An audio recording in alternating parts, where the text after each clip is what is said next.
Okay, I think we'll start. Good morning, everyone, and a very warm welcome to everybody. Thank you for joining us this morning. The purpose of this morning's webinar is to provide you with details on the COALESCE 2024 call. We'll be uploading a guide for applicants on our website after this webinar, which will contain most of the information covered today, and it'll also assist you with the online system, Smart Simple. Many of the details that will be covered this morning will also be in the call document on our website.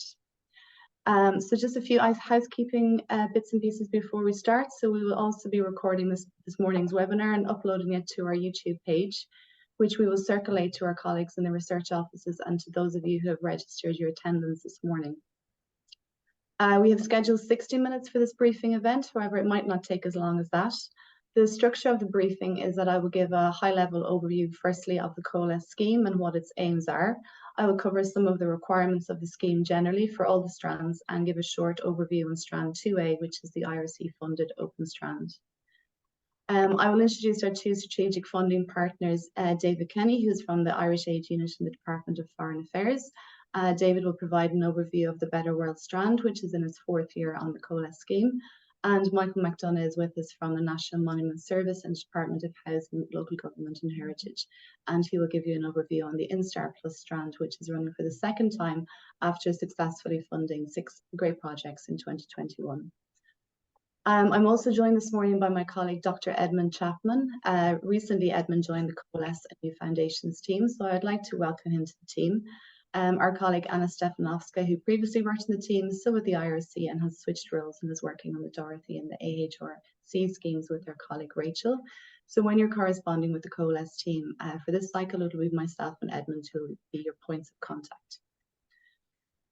In terms of the Q&A, so we're happy for you to type in your questions as and when you have them. We'll endeavour to respond to them as and when they come in or when a natural break occurs in the presentations. And any FAQs that may deviate somewhat from the normal terms and conditions, we may need to come back to you and we'll feed them into the FAQ document, which we will post early next week on our website. And we will issue a tweet when it's published, so please do keep an eye on our Twitter page and our website for updates. So I'll start off firstly by giving a quick high-level overview of the COALESCE scheme generally and what the scheme aims to achieve in the Irish research landscape, and then I'll go into some details about strand 2A.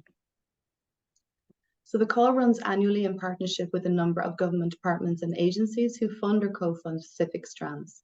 Last year was the only year since 2018 that it didn't run. However, the call has opened this year since last Thursday week, the 28th of September, and the modalities of the scheme are more or less the same as previous years. There are a few small changes to the IRC open strand, which I will highlight in the coming slides. The scheme incorporates thematic strands funded by strategic partners Irish Aid and the National Monument Service and the Heritage Council. These strands reflect their specific policy priorities, which David and Michael will cover in their presentations, and the details of which are also outlined in the call document, which is on our website. Extending these partnerships with government departments and agencies is a key action under the strategic plan, and we are really pleased to work with both funders again this year, and we thank them for their contribution from their respective organisations that they are making towards the research community generally, and in particular towards this scheme. Just to note that while the eligibility criteria and the application form for each strand are similar, there are some differences, so we would like to ask you to refer to the call document and the appendices when you're applying to double check the requirements when you're completing the application form on Smart Simple. So firstly, the timelines as they are presented on the slides, they are also on our website and in the call document. So as I mentioned, the call opened the last Thursday in September, and the deadline for submitting applications is the last Thursday in November, which this year is the 30th of November on a Thursday. We're happy to take your FAQ questions through the shared mailbox up to the week before, so please send them to projects@research.ie. If you're having any trouble with Smart Simple at that point or you want to check anything, you can just drop us a line. As always, we would encourage you to submit your application before the deadline, as heavy traffic on the day of the deadline can slow down the Smart Simple system, and applications cannot be accepted after the 4 p.m. cutoff point on the deadline. As you can see on the slide, there is a 1-week time frame for the research office to endorse applications, and then we go out to our assessment process thereafter. So strand 2A, as you know, is the Irish Research Council open call for interdisciplinary research addressing national or global societal challenges, led by an AHSS PI with a STEM co-PI. In terms of eligibility for Strand 2A, the Strand donates that the lead applicant, the PI, be from an AHSS discipline. On our website, on the COALESCE page, you will find the research categorization document, which is listed as Annex A for AHSS, which will give the various disciplinary categories. If you do not find your area of research is not listed in the drop-down menu when you're applying on Smart Simple, just drop us a line and we will guide you towards the closest match. The AHSS PI must hold a contract of sufficient duration with an eligible HEI or an RPO. The list of eligible HEIs and RPOs is on our website, and you can find the link in the call document also. The PI on Strand 2A must also name a STEM co-PI who similarly must hold a contract of sufficient duration with an eligible HEI or RPO in order to carry out the research. On Strand 2A, projects are for 24 months and the maximum award amount is 220,000. One of the unique aspects of Strand 2A is the development of an AHSS research leadership within an interdisciplinary context and the collaboration of an AHSS PI and a STEM co-PI. The COALESCE scheme has attracted many senior and accomplished researchers who have a strong prior research funding track with the IRC and have strong track records in terms of publication, experience and collaborations. Often, applicants and awardees are also at early to mid stage of their careers and are building on postgraduate, postdoctoral and networking awards. As part of the modalities of Strand 2A and Strand 2B, there is a requirement for consortia building, and we've introduced a new requirement that the PI upload a statement in the form of a one-page PDF document that outlines their track record in collaborating with the co-PI that they are naming on the application to support their case for why the two parties are a good fit for the proposed project. We have seen evidence through the COALESCE scheme thus far that there is the intention to continue engaging with collaborators, strengthening these relationships and hosting further events together, which has been great to see. When you are completing the application on Smart Simple, you will find an upload button for adding this statement to your application. On all strands, only one application per lead applicant is permitted, and only one application per named co-PI on Strand 2A and Strand 2P is permitted, and there is no co-PI on Strand 1L. Section 7 of the call document outlines the eligible items of expenditure and cost, which I'm not going to go into in detail. If you have any questions, you can just send them through to our inbox. Applicants are requested to include pension costs in the calculation of employment costs for the postdoctoral researchers and research assistants. And overheads are an eligible expense. And it should be noted that while costs for subsistence and accommodation may be requested, honoraria such as vouchers are deemed an ineligible research expense. So if there aren't any questions at this point, I will hand you over to David. Okay, so thanks, Ruth, for confirming that you can hear Michael. It's completely my fault. Could the proposal of the project cover more than one country? To whoever typed that in, if you could elaborate on that, please, in terms of the question that you're asking. James, good morning, Brenda. I kindly request you to activate the caption. So my apologies, James. If I can do that retrospectively when we're uploading it on YouTube, I will do that, and I'll add the captions now. Just give me one moment.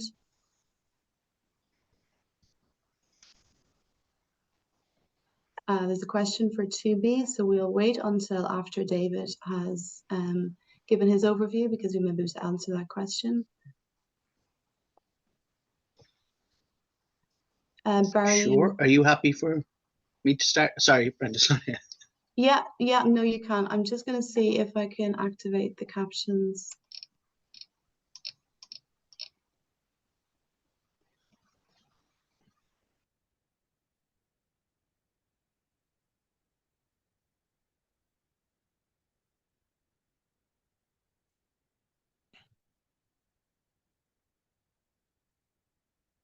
I may have to go back into settings. I apologize. I'm not sure. If anybody knows how to do it, if you can type it into the chat as well, that'd be great, or the Q&A. I'll just answer a few more questions, the more straightforward ones. Mohammed, can you have more than one co-PI? No, just one co-PI can be named in the application. You can have collaborators, but they're not technically listed as a co-PI. Simon, for the collaboration statement, would a previous COALESCE project be a good basis for the collaboration statement, or will the PI, co-PI need to further elaborate beyond this? I think that's a good basis. I will come back in the FAQ document with a more elaborated answer on that, Simon. Una, can strand 2B focus? We'll come back to the 2B questions afterwards. Richard, if the co-PIs have no previous experience of working together, will they be at a disadvantage? It is the intention of the collaboration statement to showcase a previous track record of working together. So it would enhance your application if you did have experience of working together previously. Barry, is there a background of collaboration? Is a background of collaboration between a PI and a co-PI a requirement? The statement is a requirement. If there is no collaboration previously, it will have to be outlined in the statement as such. And if you can rationalize why the collaboration could have further networking opportunities or working together in the future, that would definitely assist. Wendy, can a lead PI be a non-academic partner? No, they can't. They must be registered with a HEI or an RPO, and they must be on the eligible list, which is in our call document and on the website. Okay, there's more questions than I thought there would be. So the next one, Supriya, if I'm pronouncing your name correctly, could the partner from a non-eligible HEI be included without any funding implications? Partner from a non-eligible. First of all, you must be from an eligible HEI. So I think if I'm answering your question correctly, but you can follow up with me by email if I haven't understood that properly. Peter, can I apply as PI for strand 2A or 2B? I'm in receipt of an IRC funded pathway award. Peter, we might follow up separately. I think it depends when your pathway award is to finish. So if you're just recently awarded it, it does perhaps preclude you, but to be certain of that, I think a follow-up is required on that. Denise's question, is it detrimental to the application under 2A if the PIs haven't worked together before? Okay, so see this question is coming up quite a bit. So I will give a proper answer in the FAQ document that I'll upload next week on that. Can the PI and the co-PI be from the same institution? Yes, they can. Are costs for research fellows as opposed to postdocs acceptable? I believe they are. A research assistant, certainly, a postdoctoral student, a research fellow. I'll follow up to make sure, but I believe they are. Elaine, okay, similar question from Elaine about this, the collaboration statement. Thank you, James. I'm going to go into the settings and enable the captions as per the above. Irene, in relation to the assessment criteria, the collaboration and impact criterion, do applicants need to meet all of these, or are these suggestions? Okay, similar question that I'm going to come back to in the FAQ document.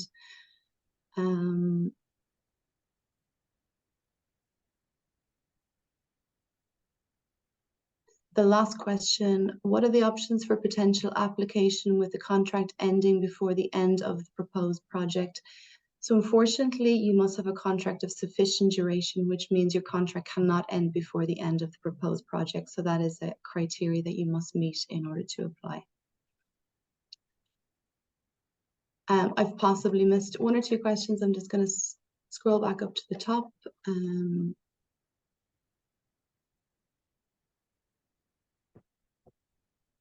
Okay. All of these questions will be fed into our FAQ document. So if I have missed you, it will be answered at that point. So David, I'll hand over to you if that's okay. Sure, thanks very much, Brenda. Shall I share? No, Edmund has the slides there ready to go. And good morning, everybody. Thanks for taking the time out. As Brenda said, my name is David Kenny. I work in Irish Aid in our policy unit here on the research team. I'm not going to keep people too long. I'll just give a brief overview of Strand B from our side. An awful lot of the relevant material is similar to what Brenda has covered under 2A there as well. So our A Better World Awards, some of you may be aware of A Better World, which is Ireland's policy for international development. If we move on to the next slide there. and sorry, it's the one after that. I forgot I had a title page up. So that's our Better World graphic. And the next slide then will show how we have structured this. So if we could just flick on. So we structure our work in international development around 4 key policy priorities: the reduction in humanitarian need, strengthened governance, gender equality, and climate action. Those are kind of implemented through what we call 3 intervention areas: social protection and governance, people, which includes food, education, disability, and food systems and nutrition. And all of that is underpinned by a desire to reach those who are furthest behind in line with the Sustainable Development Goals.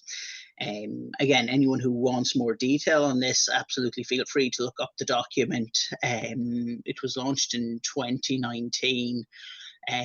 You know, and people working in various spheres and various areas of research will understand that there's been several pivots, I suppose, and unexpected things in various global contexts in the years since, but it's still kind of what underpins all of our work here, and sets the theme for the sort of projects that we'd expect to see under this strand.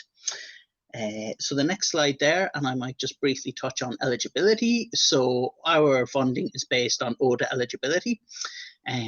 So the call document will outline specifics, but broadly applicants are encouraged or welcomed rather from ODA eligible countries in Africa, ODA eligible small island developing states, as well as the countries listed on the slide here as well, mostly in Southeast Asia. The teams will need to be a PI from an eligible Irish institution and co-PIs from a partner institution in one of these listed countries. We can occasionally look at applications from other countries, but the preference would be for these, and it need to be kind of a strong case, I guess, for ODA eligible countries from elsewhere to be included as well. But by and large, it's where Ireland has our kind of diplomatic mission, and most of Irish Aid's work is based. And there will be more details as well on those eligibility requirements in the call documentation. Next slide there is just a little bit about research in a better world. So when we designed the document, and I believe we were working with IRC at the time, and it served as quite a good model. So our research agenda is structured along our policy priorities that we looked at earlier, the 4 kind of priority areas. We see research as a public good that's central to our development policy, and that is integral in achieving the Sustainable Development Goals and Agenda 2030. We are very much focused on challenge-based research, so calls very much like this, and focused on building consortia, interdisciplinary teams between Irish universities and universities or research organisations overseas. And the next slide then, I think, just goes on a bit more on that.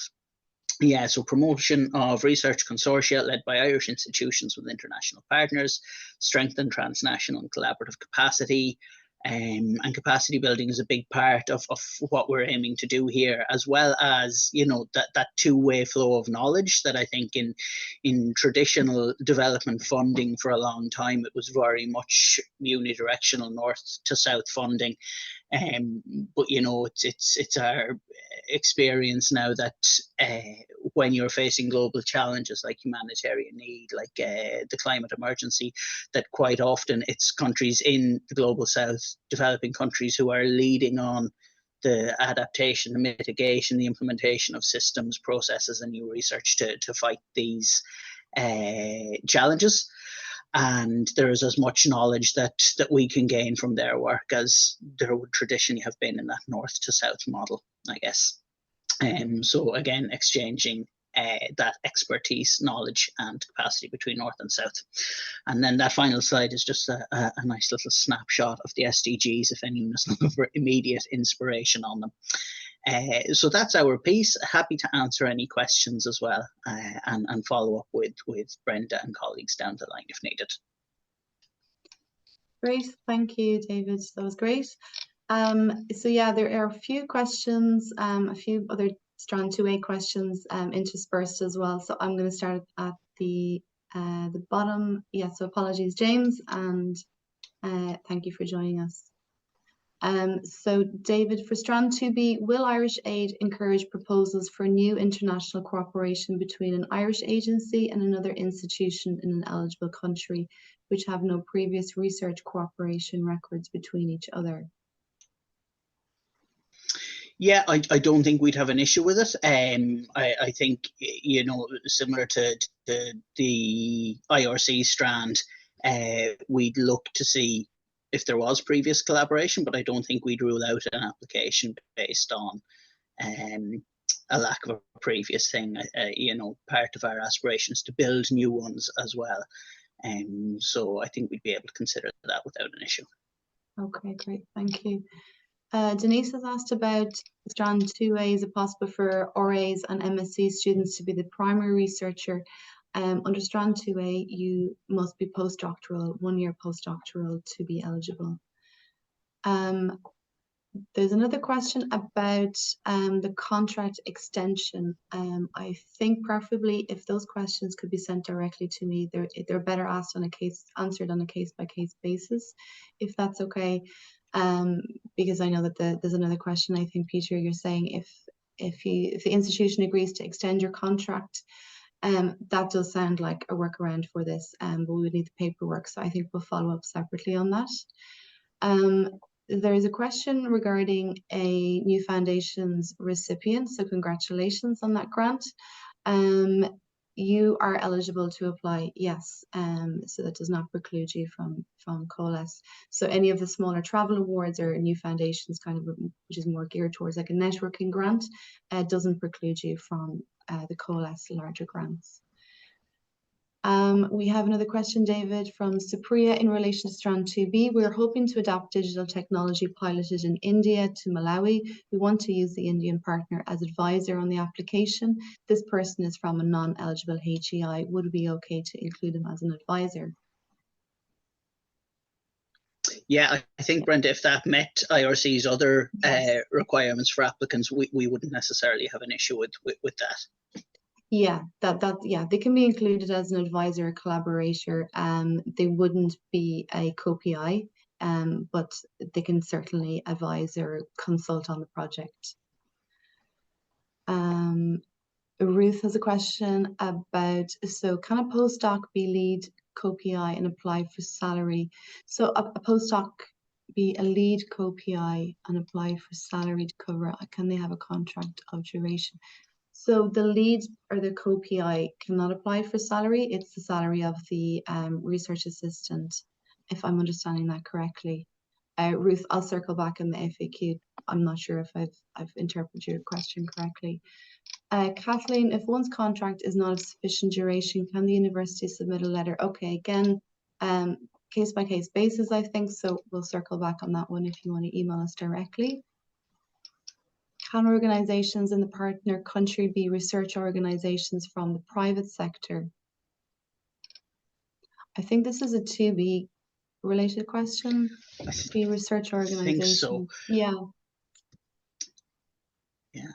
I'm not sure off the top of my head, Brenda, if we have included private sector ones before, and I think our position on that is we wouldn't immediately rule it out, but there would be some caveats in that, it would need to meet, again, IRC's rules and criteria.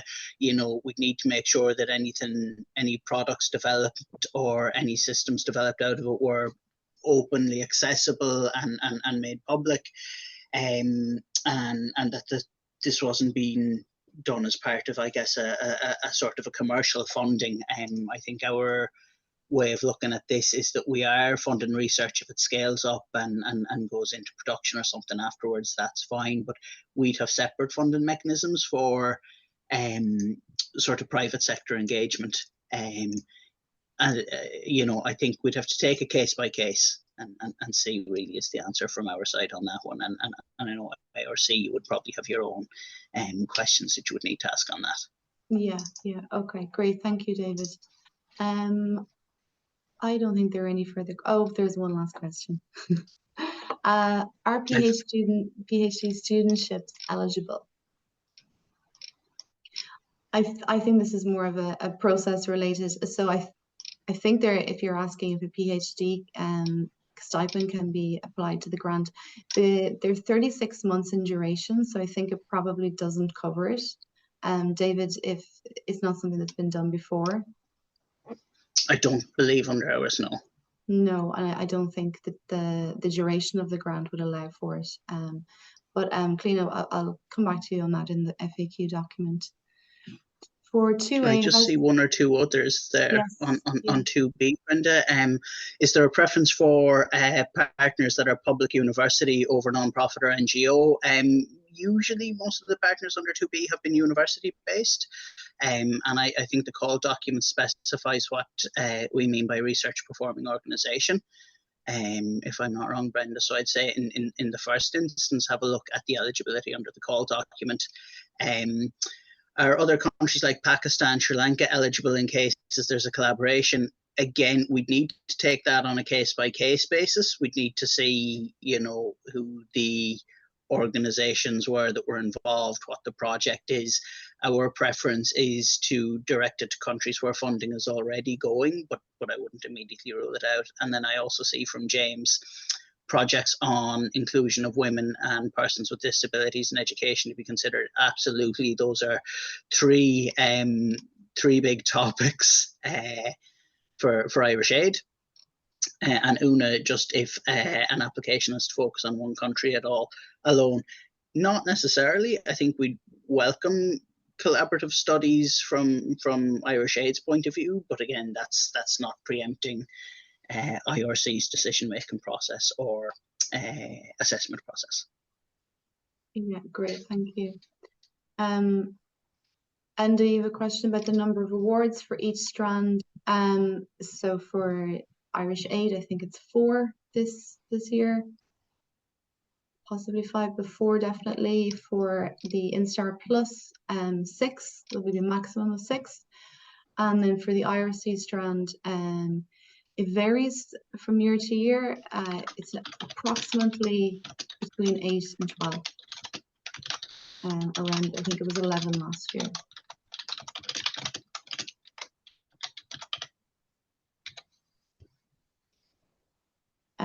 And then there's one question, I think, about the disciplines. So it's an anonymous attendee. My research team would come under other research areas, but doesn't fit into the disciplinary categories per se. If you could please email through directly to us what your discipline is, we can assist you to find the match on the system, if that's okay.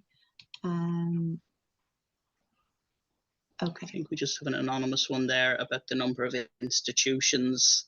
Does it have to be limited to 2? And I think on that, Brenda, that the structure only allows for a PI and a co-PI. Yes. It wouldn't allow for a third country institution. Yeah, that's correct. Yeah. In terms of the PI and the co-PI, again, a collaborator from another institution can be listed, but they won't technically be the PI or co-PI on the application. Okay, great. Thank you, David. I think that's all of the 2B questions. I don't know if you need to head off or if you can stay, but you're welcome to do both. Thanks very much. I'm going to head off, but as I say, if anyone has follow-up questions, they can get in touch, and Brenda can follow up with us then. Okay, great. Thanks, David. Thanks all. Bye-bye. So Michael, Edmund's going to pop your presentation up on the screen. That's great, thank you. And apologies again for, no, we'll call it a technical glitch, but really it's more of a technical stupidity. That's okay. A very good morning to everyone. A very good morning, Brenda. I'm not sure I'm going to have as many, I hope it's not as many questions as David got, but it's a pleasure to be with you this morning. Just want to acknowledge our partnership with IRC. through round 1 of Instar Plus and moving into round 2. Appreciate all the support that IRC is giving us. Next slide, please, Edmund. Thanks. Instar Plus, this program running now from round 2 through into 2026, is done, as I say, in partnership with the Research Council, but also in partnership with the Heritage Council. And apologies from Ian Doyle, who wasn't able to make it this morning. Obviously, Heritage Council being the parents, I suppose, of the original Instar program. Next slide, please. And just to give the context financially, round 1 of Instar Plus, as we called it, to differentiate, but keep its connection with the original Instar program. Instars meaning the Irish National Strategic Archaeological Research Program. Round 1 of Instar Plus was announced by Minister State Noonan in August 2021. We made 2.2 million available and eventually awarded 1.32 million to 6 projects. Following a visit by Minister Noonan to a number of the round 1 projects and his keen interest, he asked if we had enough money to go again, and we did. So round 2 of Instar was announced in June 2023 with 1.2 million euro being made available. It's been a pretty brutal 72 hours in the budgetary process, I must confess. But we would hope that we will be able to sustain Instar Plus in the coming years and have it almost on a quasi-permanent basis. Next slide, please. So Instar Plus program, again, running now to 2026, but hopefully keeping on, is funded by ourselves, who are currently in the Department of Housing, Local Government and Heritage until the next election, when we'll probably be moved. And as I said, in partnership with the Heritage Council and administered through the IRC under the COALESCE Research Fund. It is a successor to that original Instar program, which was launched by Heritage Council in 2008, and very much echoes that. And Instar and Instar Plus was in response to a need identified for the state to support a competitive and collaborative archaeological research program to bring about transformative change in the quality of archaeological research, but also to build capacity and partnerships. And between 2008 and 14, Instar, the original, funded the completion of a number of research projects addressing key archaeological questions. Round 1, as I said, is funding 6 projects. Round 2 seeks to support an additional 6. And that original need to support a collaborative archaeological research program continues. Just to say that a review of the original Instar program highlighted the need for more academic rigor. And that is why we chose under Instar Plus to involve ourselves with the IRC to administer it, which has at its very core the highest quality of archaeological research, all applications being subject to full academic peer review. Next slide, please, Ed.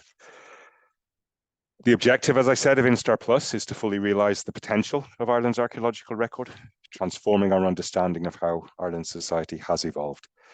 The main objective of Instar Plus will be to ensure that the large amounts of archaeological work previously undertaken in the context of development-led excavations is translated into knowledge. The policy hook here is to try and highlight the importance of the overriding policy we have in Ireland in terms of development and impact on archaeology. The themes of Instar Plus round 2 are the same as round 1. I'm not going to read them all out, but you can have them there, and they're fully detailed in the IRC documentation. We chose not to change them for round 2. We chose to keep them exactly the same. Next slide, please, Edmund. As I said, to link in with the development-led approach and the whole process of impact-led excavations on projects, since 2014, ourselves in NMF have licensed over 7,800 excavations under National Monuments Acts, including under directions for approved road schemes. There's a lot of grey literature out there. Next slide, please. Collaboration and partnership are really the key themes. It's developing capacity through building those collaborative partnerships is a key tenet of Instar Plus. Applicants are expected to reference research partnerships from the archaeological consultancy or SME sector, the academic institutions on the island of Ireland, international academic and research bodies, state bodies, and local community groups. And that community involvement is a key difference here on Instar Plus from the original Instar. So research consortia must be formed from 3 or more of those groups. Next slide, please, Edmund. Again, as all outlined in the documentation, applicants must contain an explicit and reasoned statement within the project proposal document of how the research relates to substantive areas of inquiry within one of the thematic areas, and applications of an interdisciplinary nature are very much welcome. All the details on eligibility and application requirements are laid out in the documentation. Communication of knowledge is a key component of the Instar Plus Awards, as indeed it was on the original Instar. And the Instar Plus Awards have been designed to facilitate the clustering of archaeologists to carry out joint research activities of strategic importance, while also giving time and resources to attract and to cultivate strong sectoral and interdisciplinary partnerships between academic and private sector archaeological stakeholders and, as I said, most importantly, local communities that can inform and enhance research programs and wider knowledge. This, of course, is a major policy hook of the new National Heritage Plan, Heritage Island 2030, which was also led by National Monuments Service here. Next slide, please, Edmund. As I said, those previous Instar projects laid the base for Instar Plus. It was the success of Instar and the impact of that planted the seed for our continuation through Instar Plus. I'm not going to name those, but to the archaeologists in the room, it's very clear the impact that those original projects did have and indeed still have in terms of our understanding of Ireland's past. Next slide, please, Edmund. And those Instar Plus projects, as I said, there were 6 of them. Irish peatland archaeology across time, the archaeology of the Irish Revolution in East Limerick, Irish cave bone research, new pastures, unlocking the story of prehistoric food storage, and there's one more there that I can't see on the digital atlas of early Irish carved stone. Forgive me, Tomas, because I was only speaking to you this morning. Next slide, please. As I said, it's that communication of knowledge is a key tenet of Instar Plus in terms of the outputs of the awards. And indeed, we've strengthened that, I believe, in Instar Plus by asking for very publishable, accessible, short project reports upon completion. But clearly, next slide as well, please, Edmund. Those outputs are varying, and they can be varied, whether it's through data management systems, through workshops, conferences, presentations, posters, books, and papers. We look forward very much to the outputs of round 1. And we're very interested, of course, in continuing strengthening support for our higher education institutes on the island through round 2, and hopefully embedding the concept of permanently sustained supported archaeological research on the island in the years ahead. Thanks very much.